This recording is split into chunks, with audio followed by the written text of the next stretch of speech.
عزیزو، جو خدا کے کام ہیں، باپ اور بیٹے کے کام ہیں، جو دنیا دیکھ رہی ہے، اور دیکھے آخری دنوں میں ہم چل رہے ہیں دوستو۔ آخری دنوں میں آپ کی تیاری کہاں ہے؟ جن کی تیاری ہے وہ تیار بیٹھے ہیں، وہ 5 کنواریوں کی طرح تیار ہیں۔ انہوں نے اپنی مشلوں میں جلا لی، ان کو تیل کپیوں میں بھی لے لیا، وہ ریڈی بیٹھی ہوئی ہیں۔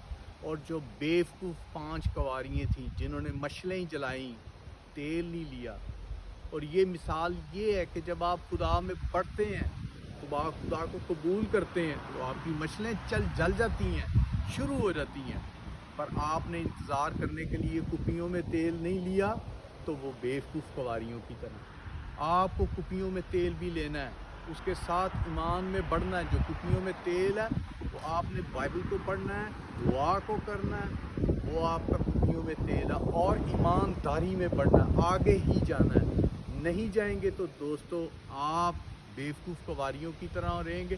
تو جیسے ڈور بند ہو گیا تھا، اس کے بعد وہ گڑ گڑائیں چلائیں پر ڈور نہیں کھلا، اسی طرح ہی جو بے ایمان ہیں، دھوکے باز ہیں، ایمان میں ڈگمگا گئے ہیں، ان کے لیے گندک کی آگ ہے۔ جو میں نے بہت سی ویڈیو میں بولا، وہ بہت بڑی ایک جھیل ہوگی، گندک کی آگ، کھولتی آگ۔ جو دنیا کی آگ ہے وہ صرف 2% ہے، اور وہ ملین% سٹرونگ ہوگی، پر وہ ایک دم بسم نہیں کرے گی، جلائے گی، مارے گی نہیں۔ اس میں آپ ساری عمر جلیں گے، دردیں پیڑے اٹھائیں گے، یہ آپ کا انعام ہوگا۔ تو دوستو آپ کے لیے کہ آپ پیراڈائز چوز کرتے ہیں یا گندک کی آگ چوز کرتے ہیں، کیا چوز کرتے ہیں؟ پریز دی لارڈ، جے مسیح۔